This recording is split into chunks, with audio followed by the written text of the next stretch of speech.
Okay class, तो आज की क्लास में हम लोग कंटिन्यू करेंगे ट्रिगो चैप्टर को। पिछली क्लास में यानी कल की क्लास में हमने क्या पढ़ा था? हमने ट्रिग्नोमेट्रिक जो चैप्टर है ट्रिग्नोमेट्री, उसके बेसिक्स फंडामेंटल सीखे थे पहले तो, कि ट्रिगो किस बारे में है, राइट एंगल ट्राइंगल में क्या बेस होता है, कैसे हम एंगल के अकॉर्डिंग बेस और परपेंडिकुलर डिसाइड करते हैं, और कितने ट्रिग्नोमेट्रिक रेशियोज होते हैं, वो रेशियोज किस फॉर्म में लिखे जाते हैं, पी और एच की फॉर्म में, पी बी एच की फॉर्म में। तो एक हमने ये भी सीखा था P B P upon H H B. इसमें जो भी शॉर्टकट आपको कैसे इसे याद रखने का अलग अलग तरीका बच्चों के पास होता है। जैसे हमने सीखा था तब हमने इसे ऐसे सीखा था, पंडित बद्री प्रसाद अपॉन हर हर भोले, ऐसे करके। ठीक है, आपका अपना तरीका हो सकता है लर्न करने का। तो ये जो पहला रेशियो होता है, ये पहला रेशियो, फर्स्ट रेशियो साइन का होता है, दूसरा रेशियो कॉस का होता है, तीसरा रेशियो टेन का होता है, और नीचे इनके अपोजिट होते हैं। अगर नीचे से देखो तो अपोजिट एच अपॉन पी जो हो जाएगा वो कॉसेक हो जाएगा। देन ये कॉस का अपोजिट सेक हो जाएगा, टेन का अपोजिट कॉट हो जाएगा। तो यही सब हमने पढ़ा था। ये तो ट्रिक है याद रखने की, रेशियो को याद रखने की। अदरवाइज आप बार बार प्रैक्टिस करोगे तो आपको वैसे भी याद हो जाएगा। ठीक है।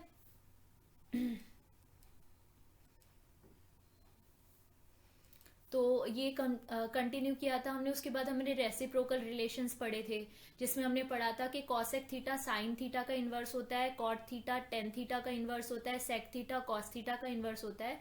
उसके बाद हमने क्वेश्चन रिलेशंस पढ़े थे। क्वेश्चन रिलेशंस में दो रिलेशन पढ़े थे, tan theta is equal to sine theta upon cos theta, और cot theta is equal to cos theta upon sine theta. ठीक है। उसके बाद हमने क्वेश्चन सॉल्व किए थे। इस तरह के क्वेश्चन पेपर में आते भी हैं, पूछे भी जाते हैं, और अच्छे खासे मार्क्स में आते हैं। तो इनमें अच्छी बात यह है कि सिंपल होते हैं सॉल्व करने।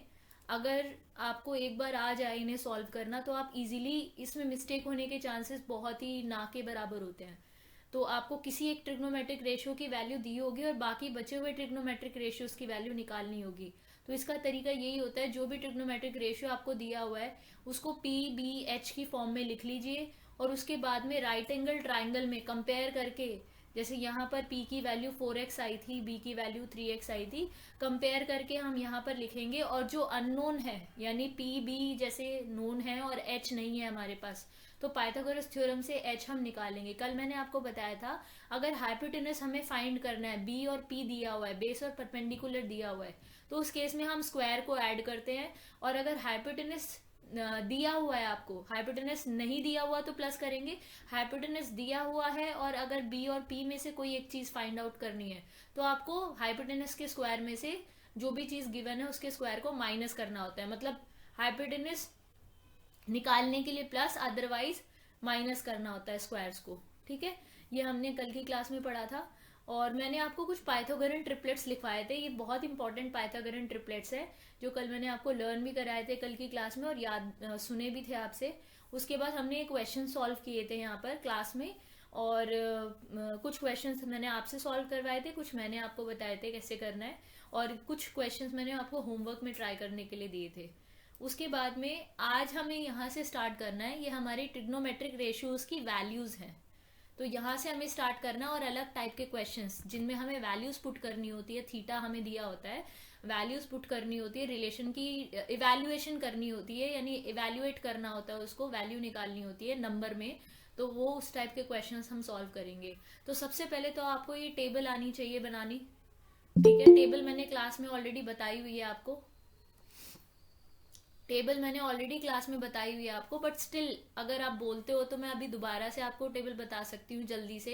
कैसे बनाते हैं हम ये टेबल? तो पेपर में टेबल बनाने के लिए आपको क्या करना होगा, जैसे ये वैल्यूज कैसे आएंगे वो मैं बता देती हूँ आपको। देखिए, इसी में बता देती हूँ। सबसे पहले हम क्या करते हैं, यहाँ पे sine cos tan cosec sec cot, इसी इसी ऑर्डर में लिखते हैं। और ऊपर एंगल्स हमारे आते हैं 0, 30, 45, 60 और 90। ये एंगल्स है, एंगल्स भी आपको ध्यान रखने हैं।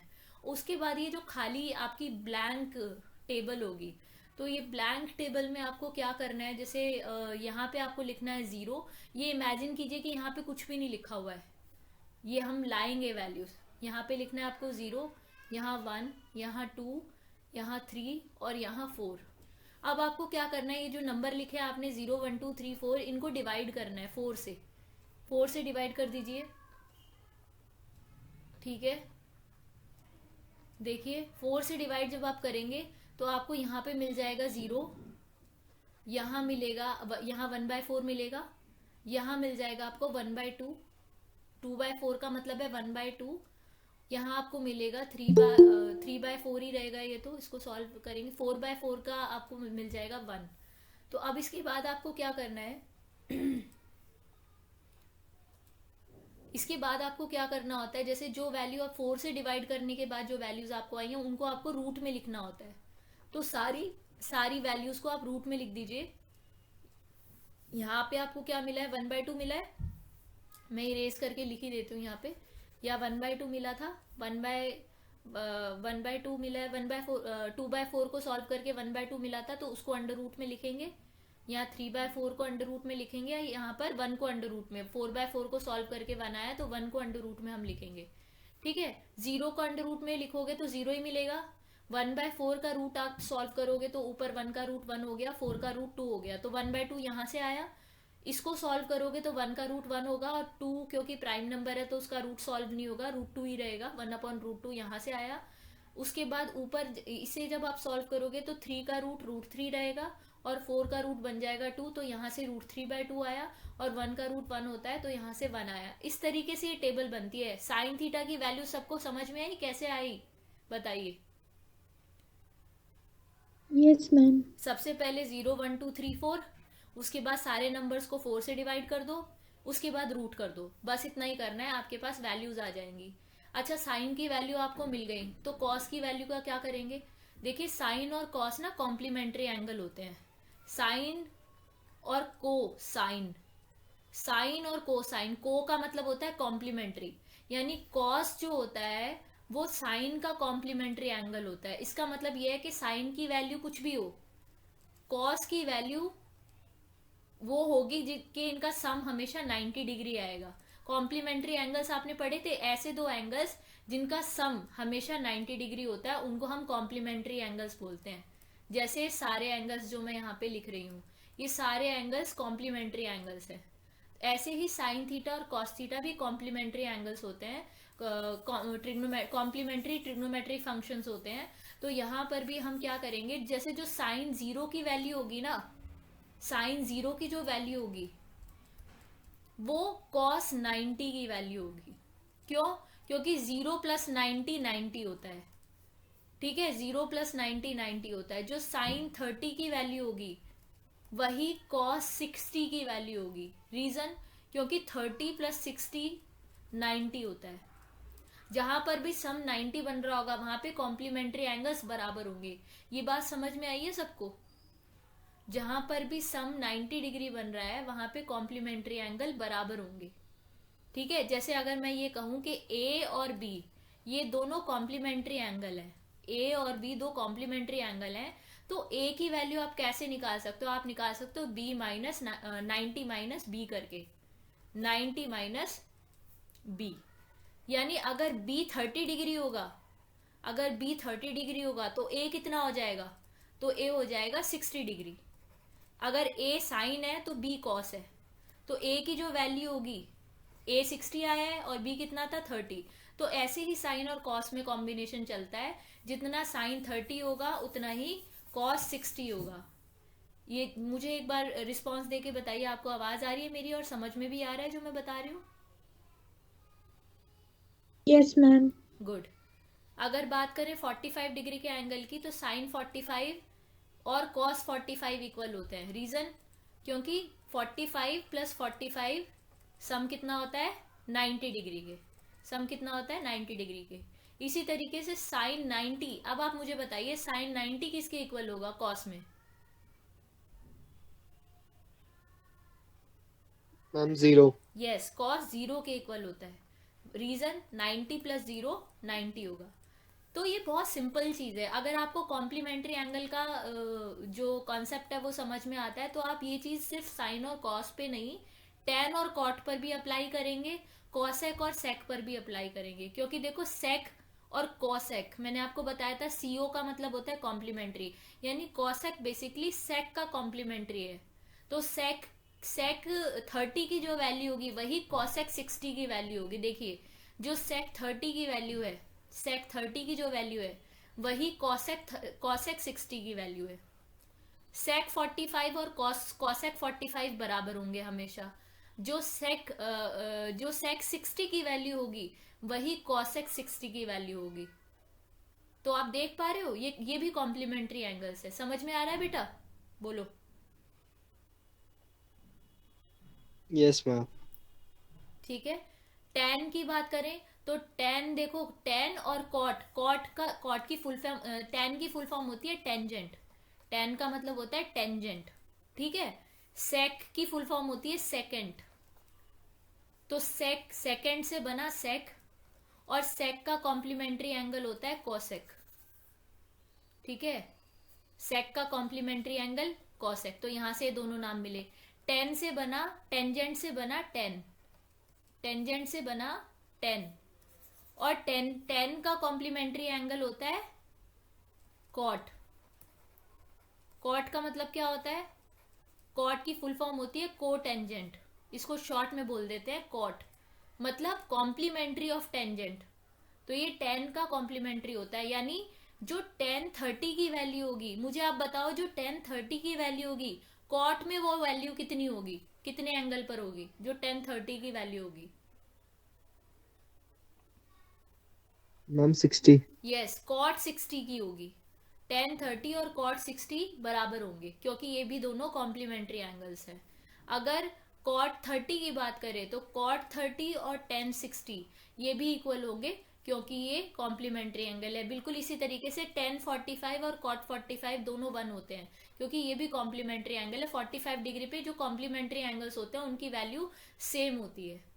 बच्चों, ये टेबल समझ में आ गई आपको? Yes, ma'am. ठीक है। अब देखो, आप जब मैंने आपको साइन की वैल्यूज तो निकालना बता दी इस टेबल में, अब जो मैंने अभी आपको समझाया ना कॉम्प्लीमेंट्री एंगल्स वाली बात, वो चीज आप यहाँ पे इसे बाकी की वैल्यूज लिखने में हेल्प करेगी आपको। यानी कॉस की अगर आपको वैल्यू लिखनी है तो जो साइन की आपने वैल्यूज लिखी है ना 0, 30, 45, 60, 90, इसको रिवर्स ऑर्डर में लिख दो कॉस में। यानी साइन 90 की जो वैल्यू थी वो कॉस 0 की जगह लिख दो, फिर पीछे से लिखना स्टार्ट कर दो। √3/2 यहाँ आ जाएगा, 1/√2 तो दोनों का सेम ही रहेगा 45 पे। जो साइन 30 की वैल्यू थी वो कॉस 60 की बन गई, और ये 0 रिवर्स ऑर्डर में ये सारी वैल्यूज आ गई। ठीक है। इसके बाद टेन कैसे निकालोगे? देखो टेन थीटा कैसे निकालोगे आप? तो टेन थीटा होता है, मैंने आपको कल एक रेसिप्रोकल रिलेशन बताया था। टेन थीटा होता है sign theta upon cos theta. अब साइन और कॉस दोनों की वैल्यूज आपके पास हैं, तो इनको अपॉन में रखते जाओ और वैल्यू निकालते जाओ। जैसे 0/1, जैसे टेन 0 की वैल्यू निकालनी है आपको, तो वो हो जाएगी साइन 0 अपॉन कॉस 0। यानी साइन 0 कितना होता है 0, और कॉस 0 कितना होता है 1। अब 0/1 कितना होता है? तो 0/1 होता है 0। तो टेन 0 की वैल्यू हो गई 0। टेन 30 की वैल्यू निकालनी है तो 1/2 अपॉन √3/2, 2 से 2 कैंसिल हो गया, कितना आ गया 1/√3। इसी तरीके से टेन 45 की वैल्यू निकालनी है तो साइन 45 अपॉन कॉस 45, √2 से √2 कैंसिल हो गया, कितना आ गया 1। तो टेन 45 की वैल्यू होती है 1। टेन 60 की वैल्यू निकालनी है तो साइन 60 अपॉन कॉस 60, 2 से 2 कैंसिल हो गया, कितना बचा √3। तो √3 हमारा टेन 60 की वैल्यू √3। और टेन 90 अगर निकालना है तो sine 90 upon 0, sine 90 upon cos 90, यानी 1/0। 1/0 होता है इन्फिनिटी, यानी जिसे हम नॉट डिफाइंड भी कहते हैं। ठीक है। तो यहां से टेन की वैल्यू आ गई। टेन की जैसी आपके पास वैल्यू आई तो कॉट की आप रिवर्स ऑर्डर में लिख दो, पीछे से लिखना शुरू कर दो। कॉट की वैल्यूज आपको मिल गई टेबल में। कॉसेक की बारी आई। कॉसेक कैसे निकालते हैं? कॉसेक किसका इनवर्स होता है, कौन बताएगा? कल मैंने बताया था कॉसेक किसका इनवर्स होता है। कॉसेक थीटा का मैंने रिलेशनशिप बताया था ना रेसिप्रोकल रिलेशन में। कॉसेक थीटा क्या होता है? साइन का reverse. Yes yes, 1/sin theta. यानी साइन की जितनी भी वैल्यू है उनको उल्टा करके लिख दो, इनवर्स रेसिप्रोकल करके लिख दो, ऊपर नीचे करके लिख दीजिए। देखिए कैसे, 1/sin थीटा। जैसे साइन की ये वाली वैल्यू है, कॉसेक 0 निकालना है तो 1/sin 0 हो जाएगा। तो 1 के अपॉन में 0 रखोगे, 1 के अपॉन में 0 रखोगे तो 1 मिनट में इसे जरा क्लियर कर दूं ताकि यहाँ से आपको समझ में आ जाए। तो 1 के अपॉन में 0 रखोगे, 1/0 क्या होता है, नॉट डिफाइंड, निकल गई। इसका उल्टा करोगे, 1/2 का उल्टा कितना होगा, 2 होगा। उल्टा का मतलब है रेसिप्रोकल। 1/√2 का रेसिप्रोकल करोगे, √2 आएगा। √3/2 का रेसिप्रोकल करोगे, 2/√3 आएगा। 1/1 का रेसिप्रोकल करोगे, 1 ही आएगा। ठीक है। सेक थीटा मैंने आपको बताया था, कॉसेक और सेक कॉम्प्लीमेंट्री होते हैं, तो इसको भी रिवर्स ऑर्डर में यहाँ वैल्यूज रख दो, सेक थीटा की वैल्यू आ गई। या फिर आप कॉस का इनवर्स भी निकाल सकते हो। सेक जो होता है वो कॉस का इनवर्स होता है, 1 अपॉन करके ये सारी वैल्यूज यहाँ पर आ जाएंगी। ठीक है, वो काम भी कर सकते हो। कॉट बिल्कुल अभी मैंने आपको बताया 10 का कॉम्प्लीमेंट्री होता है। कॉट में क्या खास बात होती है, कॉट 10 का कॉम्प्लीमेंट्री भी है और कॉट 10 का इनवर्स भी है, इनके बीच में खास कनेक्शन है। कॉट 10 का कॉम्प्लीमेंट्री भी है और इनवर्स भी है। इनवर्स मतलब 1/10 थीटा। तो आप इसे उल्टा करो, चाहे 1 के अपॉन में करके वैल्यूज निकालो, या आप इसे रिवर्स ऑर्डर में लिखकर वैल्यूज निकालो, वैल्यू सेम ही आएंगी। बेटा आपको टेबल बनानी आ गई, बताइए। Yes ma'am. सभी बच्चों को आ गई टेबल बनानी, आराम से बना सकते हो ना। Yes, ma'am. गुड। इसकी यस प्रैक्टिस, मैम। क्या कोई कुछ पूछ रहा है? ठीक है। इसकी इसकी जो वैल्यूज है ना, ये टेबल को बनाने की प्रैक्टिस करना, क्योंकि पेपर में कई बार ऐसा होता है कि आप कंफ्यूज हो जाते हो कि इसकी वैल्यू क्या थी, इसकी वैल्यू क्या थी, श्योर नहीं होते हो। ठीक है, तो उस केस में आपको टेबल बनानी आनी चाहिए। कई बच्चे क्या करते हैं, पेपर स्टार्ट होते ही सबसे पहले आंसर शीट में अपने पीछे ही टेबल बना देते हैं ट्रिगो की, क्योंकि उन्हें पता है ट्रिगो के क्वेश्चंस तो आएंगे, वैल्यूज तो यूज होंगी, तो उनके पास वैल्यू पहले से ही टेबल में होती हैं। तो इसलिए आपको टेबल बनानी आनी चाहिए, वैल्यूज आपके पास होनी चाहिए। अदरवाइज आपके पास थोड़ा सा ये भी है कि आपको याद भी होनी चाहिए वैल्यूज। ठीक है, स्पेशली कुछ खास खास वैल्यूज, जैसे मैं तुम्हें बताऊं साइन की सारी वैल्यू आपको याद होनी चाहिए, बहुत ज्यादा यूज होती है। कॉस की सारी वैल्यूज आपको याद होनी चाहिए। और हाइट एंड डिस्टेंस वाला जो चैप्टर है ना, आपका कौन सा चैप्टर है ये, इसके बाद वाला जो चैप्टर है एप्लीकेशंस ऑफ ट्रिग्नोमेट्री, तो उसके लिए आपको tan और cot की वैल्यू बहुत अच्छे से याद होनी चाहिए। ठीक है, तो ये आपको ये चार तो आपको मस्ट है आपके लिए याद करना। कॉसेक और सेक भी पूछा जाता है, लेकिन कॉस अगर साइन कॉस याद है तो कॉसेक सेक तो निकाल ही लोगे। ठीक है, चलो अभी हम क्वेश्चन सॉल्व करेंगे। तो ये जो हमने वैल्यूज वाले क्वेश्चन किए हैं उस पर बेस्ड क्वेश्चंस करेंगे। तो जैसे ये फर्स्ट क्वेश्चन है, फर्स्ट क्वेश्चन कर लेते हैं प्रैक्टिस। Sign 60 cos 30। पहले सबसे पहले तो हमें क्वेश्चन पढ़ना है। क्वेश्चन में कहा क्या है, क्या लिखा है, इवैल्यूएट। इवैल्यूएट मतलब वैल्यू निकालनी है आपको, इसको सॉल्व करके न्यूमेरिकल वैल्यू निकालनी है। तो sine 60 cos 30 plus cos 60 sin 30। ठीक है, cos 60 sin 30, यहाँ पे आपको वैल्यूज पुट करनी है सारी। तो मुझे आप फटाफट आप मुझे वैल्यूज बताते जाइए। साइन 60 की वैल्यू याद है आप लोगों को, कितनी होती है? यस, √3 कितनी है? रूट कितनी होती है बताइए अपॉन भाभी। यहाँ पे थोड़ा सा, भाभी सुनो, मैम √3/2। क्लास चल रही है।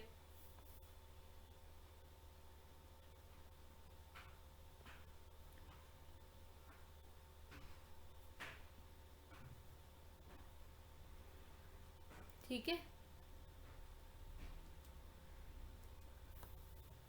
Sine 60 cos 30 plus cos 60 sin 30। अच्छा, वैल्यू निकालनी है। साइन 60 की वैल्यू बताइए। √3/2 वेरी गुड। अब मुझे सभी से आंसर चाहिए। √3/2 इंटू cos 30, जल्दी। मैम वही √3/2। 2/2। बाकी बच्चे क्यों नहीं जवाब दे रहे हैं? cos 60 बताइए। मैम 1/2। ठीक है, साइन 30 सेम ही होगी, मैम यस मैम, है सेम। ना, सेम होगी, कॉम्प्लीमेंट्री एंगल से 1/2। तो ये एनसीईआरटी का क्वेश्चन है आपका। देखो बहुत अच्छा क्वेश्चन है, सिंपल क्वेश्चन है बहुत ज्यादा। √3 इंटू √3 3 हो जाएगा, 2 इंटू 2 4 हो जाएगा, प्लस 1/2 इंटू 1/2 1/4 हो जाएगा। 3/4 और 1/4 को ऐड करोगे तो 4/4 आएगा, आंसर आएगा आपका 1 इसका।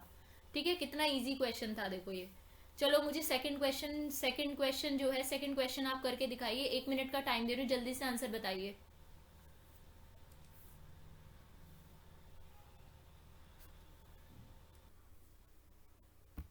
चलिए देखिए, आपने तीनों क्वेश्चन सॉल्व कर लिए, सेकंड, थर्ड, फोर्थ, और इनके आंसर्स हम अभी डिस्कस करेंगे। आप मुझे ग्रुप में सोल्यूशंस भेज देना, अगर मिस्टेक होगी तो मैं बताऊंगी। ठीक है, बहुत सिंपल क्वेश्चंस है। क्वेश्चन नंबर 5 मैं आपको सॉल्व करके दिखा देती हूँ। थोड़ा सा अलग है, स्क्वायर लगा हुआ है, तो मैं बता देती हूँ इसको कैसे करेंगे हम। क्वेश्चन नंबर 5 देख लेते हैं। क्वेश्चन है sine square 30।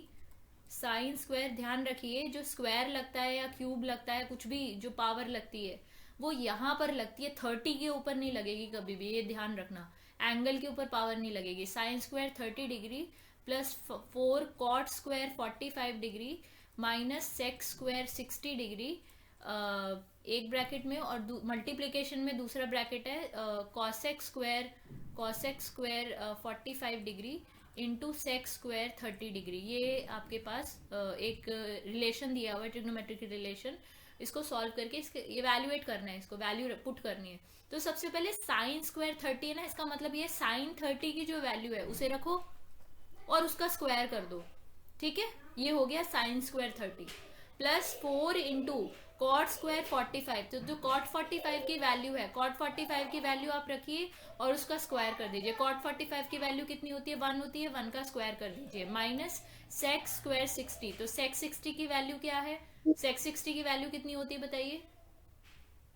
√3/2। Root three, root 3/2 तो बेटा कॉस कॉस मैम 60 की 2 है। वैल्यू, कॉस 60 भी नहीं, मैम तो 2 है। 1/2 होती है कॉस 60 की वैल्यू। तो सेक 60 की उसकी उल्टी हो जाएगी, यानी 2 हो जाएगी। तो सेक 60 की वैल्यू 2 होती है, उसका स्क्वायर कर देंगे। तो ये तो एक ब्रैकेट की वैल्यूज हो गई। ठीक है, दूसरे ब्रैकेट में क्या था, कॉसेक 45 का स्क्वायर। कॉसेक 45 कितना होता है, साइन 45 का अपोजिट, यानी 1/√2 का अपोजिट, यानी √2 का क्या करेंगे, स्क्वायर करेंगे, इंटू सेक स्क्वायर 30, यानी सेक 30 की जो भी वैल्यू है वो रखेंगे हम यहाँ पे। सेक 30 की वैल्यू कितनी आएगी, 2/√3 आएगी। 2/√3 का हम क्या करेंगे, स्क्वायर करेंगे। ठीक है, अब ये जो वैल्यूज है इनको सॉल्व कर दीजिए बस नॉर्मली, जैसे आप नंबर्स को सॉल्व करते हो। तो 1/2 का स्क्वायर हो जाएगा 1/4 प्लस 4 इंटू ये 1 4 आएगा माइनस 4। ठीक है, 4 प्लस 4 से माइनस 4 कैंसिल हो गया। और दूसरे ब्रैकेट में क्या है, √2 का स्क्वायर, यानी 2 इंटू 2 का स्क्वायर, अप ऊपर 4 आ जाएगा और नीचे आ जाएगा 3। √3 का स्क्वायर 3 होता है। ठीक है, तो यहाँ से आपको मिला 1/4 और दूसरे ब्रैकेट में आपको मिला 8/3। मल्टीप्लाई करके आपको मिला 8/4 3 आर 12। तो इसको और फर्दर लोएस्ट टर्म में निकाल देंगे तो 2/3 इसका फाइनल आंसर है। बोलो यही आपका भी आंसर आया है। Yes ma'am. गुड। अब मैं क्वेश्चन नंबर 6 और करके दिखाती हूँ आपको। यहाँ पर क्वेश्चन नंबर 6 देखेंगे सभी बच्चे। देखिए क्वेश्चन नंबर 6 में आपको बोला है, अगर साइन ए, ये क्वेश्चन कई बार पूछा जाता है, if sine A minus B is equal to 1/2। और ये बच्चों को समझ में नहीं आता कि इसे करना कैसे है सॉल्व, जबकि बेहद आसान क्वेश्चन है, बेहद आसान। If sine A minus B is equal to 1/2 and cos A plus B is equal to 1/2। अगर क्वेश्चन इस तरह से आ जाए ना, तो आपका सबसे पहला काम होता है, जो यहाँ पे वैल्यूज दी हुई है ना, इनको आप पहचानो कि साइन और कॉस में कौन कौन सी वैल्यू है। अच्छा, साइन के बारे में क्यों सोचेंगे, क्योंकि यहाँ पर साइन है, तो यहाँ पर भी हम ये सोचेंगे कि 1/2 साइन में कौन सी वैल्यू होती है, कितने डिग्री पर आती है, कौन सा एंगल होता है। Ma'am cos sine 30 degree. हाँ, तो इस वाली ये जो फर्स्ट इक्वेशन है ना हमारे पास, इसको हम ऐसे लिख सकते हैं, sine A plus B is equal to sine 30 degree. 1/2 की जगह साइन 30 डिग्री लिख सकते हैं कि नहीं लिख सकते, बताओ।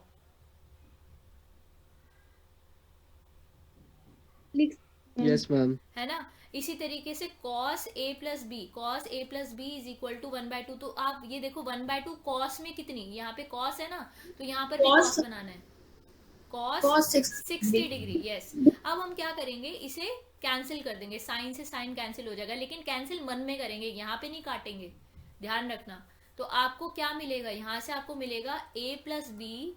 अगर ट्रिग्नोमेट्रिक फंक्शन बराबर है तो एंगल्स भी बराबर होने चाहिए, यानी अगर साइन 30 डिग्री के बराबर ये चीज है तो यानी a प्लस बी की वैल्यू 30 होगी। तो a प्लस बी की वैल्यू होगी 30, और a यहाँ पे कहीं पे शायद माइनस था ना, हाँ a माइनस बी था वो, एक्चुअली ये a माइनस बी है।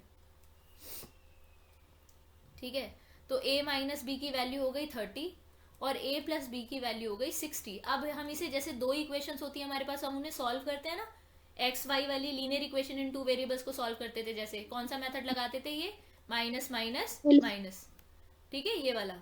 तो ये मेथड लगा दो, या प्लस भी कर सकते हो आप, दोनों इक्वेशंस को जोड़ भी सकते हो, आपके ऊपर डिपेंडेंट है आप किस तरीके से सॉल्व करना चाहते हैं। तो a में से a कैंसिल हो गया, माइनस बी और माइनस बी ये जुड़ जाएंगे, दोनों माइनस के होंगे, -2 भी आ गया, और 30 और 60 माइनस होंगे तो कितना बचेगा, -30 डिग्री। माइनस से माइनस कैंसिल हो गया, तो यहां से b की वैल्यू आई, आदित्य बेटा रेमेडियल क्लास है, कुछ क्वेरी थी आपकी? नो मैम, बस क्लास अटेंड करने आ गया। ये बहुत बेसिक चीज पढ़ा रही हूँ मैं वैसे, इसमें तुम्हें आती है ऑलरेडी, बट देख लो कोई बात नहीं। तो यहाँ पे देखिए 2b की वैल्यू कितनी आ गई, 2b की वैल्यू आ गई 30 डिग्री, तो b की वैल्यू कितनी हो जाएगी यहाँ से, 30 डिवाइडेड बाई 2 15 डिग्री। b की वैल्यू आ गई। अब b की वैल्यू को आप किसी भी एक इक्वेशन में पुट कर दो, जैसे a minus B is equal to 30 था ना, तो यहाँ पे पुट कर दो a minus 15 is equal to 30, तो a would be 30 plus 15 that means 45 degree. a और b दोनों की वैल्यूज मिल गई, यही हमें क्वेश्चन में बोला था a और b को फाइंड करो। तो आप इसे, इन दोनों इक्वेशन को माइनस भी कर सकते हो, प्लस भी कर सकते हो। प्लस करते तो क्या होता, b कैंसिल होता और a की वैल्यू पहले निकलती, फिर उस a की वैल्यू को आप किसी एक इक्वेशन में पुट करते हो और b की वैल्यू निकलती। क्वेश्चन समझ में आ गया सबको ये वाला? अगर ये आ गया आपको समझ में, आप मुझे क्वेश्चन नंबर 7 करके दिखाइए, मैं रिकॉर्डिंग पॉज कर रही हूँ, फटाफट से आप सॉल्व करके मुझे आंसर बताना। ध्यान से देखना, यहाँ पे 10, यहाँ पे दोनों ही जगह 10 दिया हुआ है, तो ये और ज्यादा आसान होगा आपके लिए, ठीक है? चलो ओके। तो देखिए ये वाला जो क्वेश्चन, अब जो हम टॉपिक पढ़ने जा रहे हैं दैट इज ट्रिग्नोमेट्रिक आइडेंटिटीज। यहाँ पे मैं आपको आइडेंटिटी समझा दूंगी, इस पे बेस्ड क्वेश्चंस जो है ना वो थोड़ा सा नेक्स्ट लेवल होते हैं, मतलब उनके लिए आपको पहले अच्छे से ट्रिगो के कॉन्सेप्ट क्लियर होने चाहिए, फिर हम उन क्वेश्चंस को कर सकते हैं। आपको रेशियोज अच्छे से याद होने चाहिए, रेसिप्रोकल रिलेशन अच्छे से याद होने चाहिए, क्वेश्चन रिलेशन अच्छे से याद होने चाहिए, तो हम क्वेश्चंस कर पाएंगे। मैं अभी आपको आइडेंटिटी बता दूंगी पहले ढंग से, और उसके बाद हम करेंगे नेक्स्ट चैप्टर स्टार्ट, यानी कि हाइट एंड डिस्टेंस वाला जो चैप्टर है आपका, एप्लीकेशंस ऑफ ट्रिग्नोमेट्री, वो हम कर लेंगे। आइडेंटिटी देख लीजिए, जैसे हमने एल्जेब्रिक आइडेंटिटीज पढ़ी थी ना, आपको अभी भी याद होगा, आपने छोटी क्लासेस से पढ़ना शुरू कर दिया था। एक आइडेंटिटी होती है a प्लस बी का whole square is equal to a square plus B square plus 2ab, है ना? ऐसी बहुत सारी आइडेंटिटी, एल्जेब्रिक आइडेंटिटीज आपने बहुत सारी पढ़ी थी। बिल्कुल ऐसे ही ट्रिगो में भी कुछ आइडेंटिटीज होती हैं, जैसे फर्स्ट आइडेंटिटी जो है वो हमारी वो होती है sine square theta plus cos square theta is equal to 1। और इस एक आइडेंटिटी से आप और भी एक्सप्रेशंस, मतलब इसे और भी तरह से लिख सकते हो।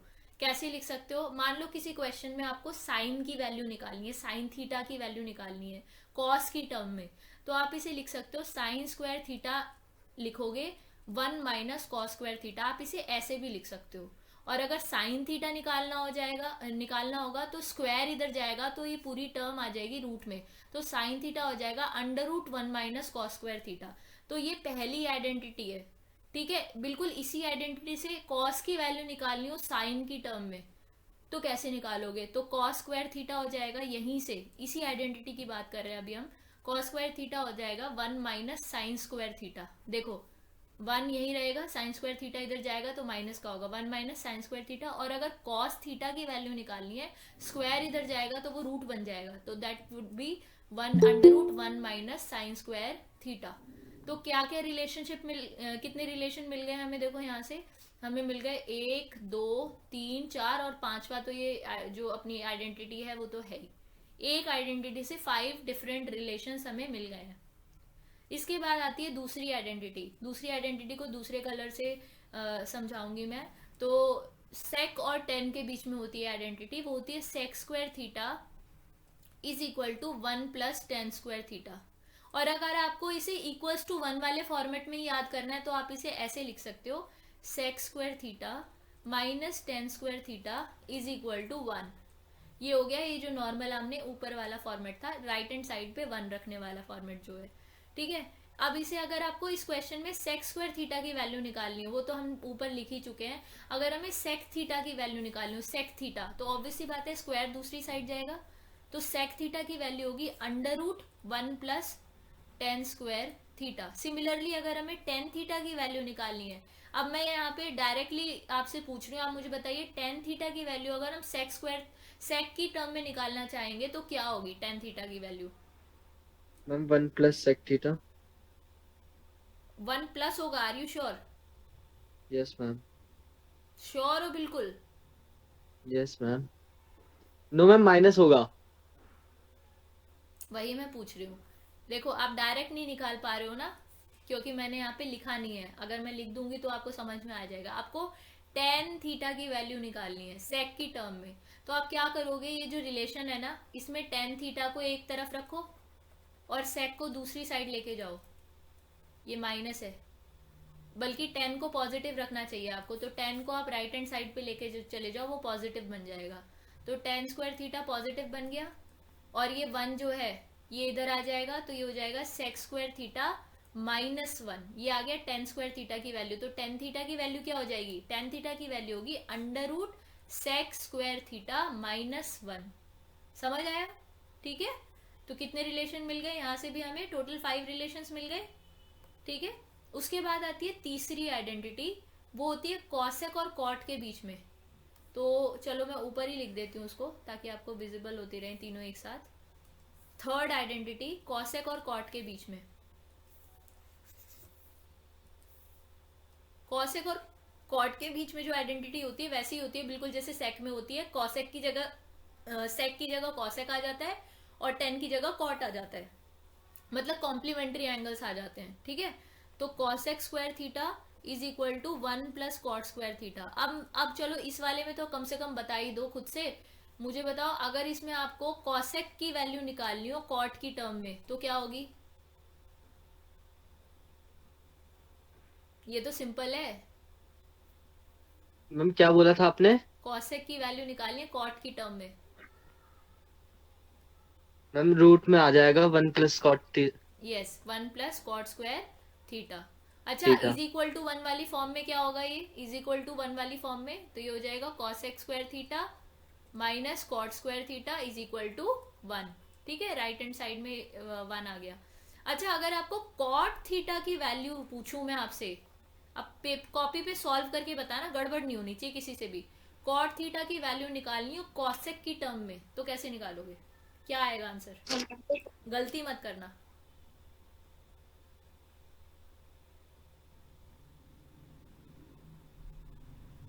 मैम रूट में 1 minus cosec square theta. Sure हो? गड़बड़ तो नहीं की तुमने? चेक कर नहीं लो मैम, एक इस बार बार दोबारा। नहीं। इस बार नहीं है। नो मैम, इस बार भी है, 1 प्लस ही आएगा। 1 प्लस ही आएगा?